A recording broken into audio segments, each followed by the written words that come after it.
Pembangunan jalan lingkungan yang dilaksanakan oleh pemerintah desa sepanjang 565 meter itu dikerjakan oleh masyarakat secara gotong royong.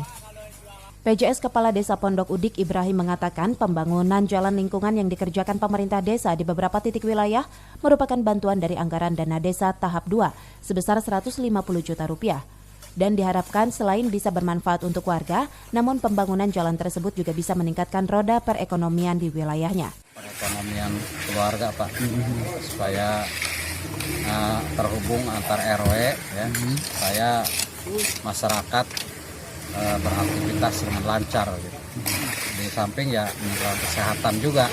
Kalau jalan ngebul otomatis kurang sehat. Gitu.